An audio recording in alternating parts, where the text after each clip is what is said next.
Nama Ibu Ajeng Indri Mayansari, kalian bisa panggil Ibu dengan Bu Ajeng.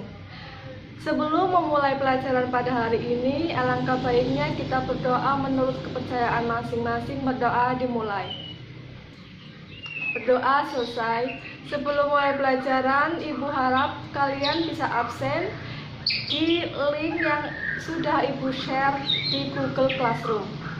Ya, pada hari ini kita akan mempelajari mengenai sistem kearsipan. Ada yang tahu apa itu arsip? Arsip adalah bukti dari suatu kegiatan berbentuk nyata dan dapat ditemukan kembali. Arsip rekaman informasi dalam suatu kegiatan yang dapat berupa kertas, gambar, video, atau yang lain yang dapat ditemukan kembali apabila dibutuhkan. Pada materi sebelumnya, jenis arsip sudah dibahas. Jenis arsip yaitu ada dua, arsip dinamis dan arsip statis. Arsip dinamis adalah arsip yang digunakan secara langsung dalam kegiatan organisasi atau perusahaan. Arsip dinamis terdiri dari tiga. Yang pertama arsip aktif, yaitu arsip yang masih sering digunakan bagi kelangsungan kerja. Yang kedua adalah arsip semi aktif, arsip yang frekuensi penggunaannya sudah mulai menurun, jarang digunakan. Arsip inaktif adalah arsip yang jarang sekali digunakan dalam proses pekerjaan sehari-hari. Yang kedua adalah jenis arsip statis.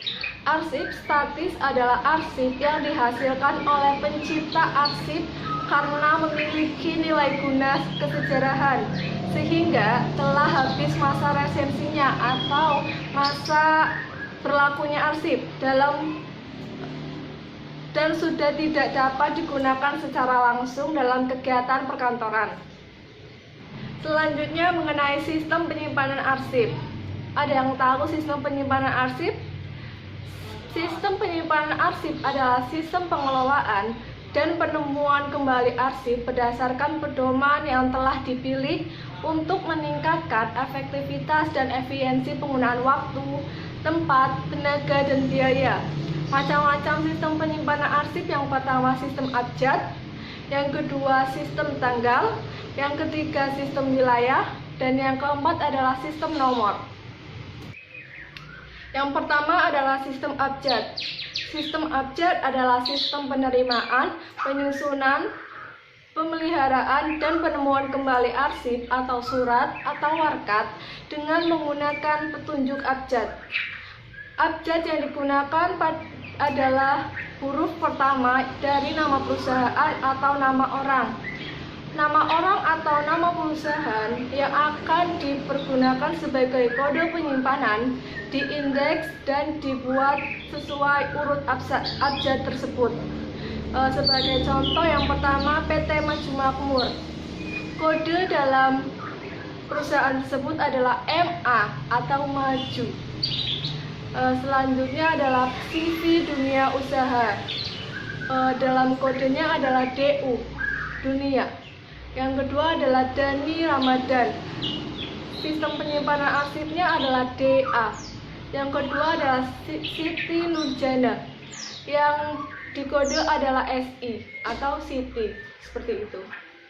Yang kedua adalah sistem tanggal. Sistem tanggal adalah sistem penyimpanan dan penemuan kembali arsip berdasarkan tanggal, bulan, dan tahun. Dalam sistem ini yang dijadikan dalam kode penyimpanan dan penemuan kembali arsip adalah tanggal, bulan, dan tahun pembuatan surat. Sistem tanggal, sistem yang paling sederhana dan praktis, sehingga cocok digunakan pada perusahaan kecil yang kegiatan perusahaan tersebut masih sedikit.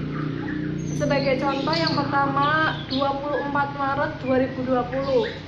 Dalam sistem penulisannya adalah 2020 berada paling atas, dan strip ke bawah, di bawah adalah 24 Maret. Selanjutnya, misalnya 3 Agustus 2020. 2020 berada paling atas, strip bawah, lalu 3 Agustus sebagai gitu. Dalam sistem tanggal, tahun sebagai judul laci, bulan sebagai judul quote, dan tanggal sebagai judul folder, seperti itu.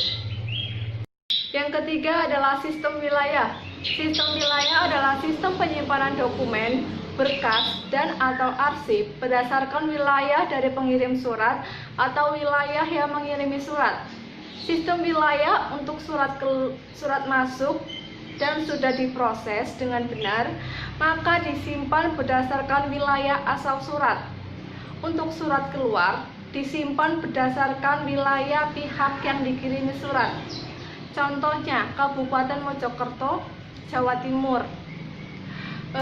Pulau Jawa Timur otomatis Pulau Jawa. Pulau Jawa berada di paling atas, strip bawah Jawa Timur Mojokerto. Selanjutnya seperti Kabupaten Semarang, Jawa Tengah.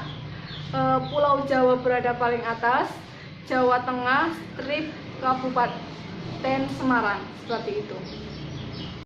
Yang keempat adalah sistem nomor. Sistem nomor adalah sistem penyimpanan dan penemuan kembali arsip dengan menggunakan kode angka atau nomor. Sistem nomor dibagi menjadi dua. Yang pertama, sistem nomor desimal, yaitu sistem nomor yang menggunakan notasi angka 0 sampai 9 dan seterusnya. Yang kedua adalah sistem nomor terminal digit.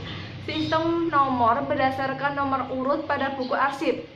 Nomor urut pada buku arsip dimulai dari nomor 000 atau 4 digit. Sebagai contoh yang pertama 2479, laci di 70 sampai dengan 79, folder keempat, serta surat kedua.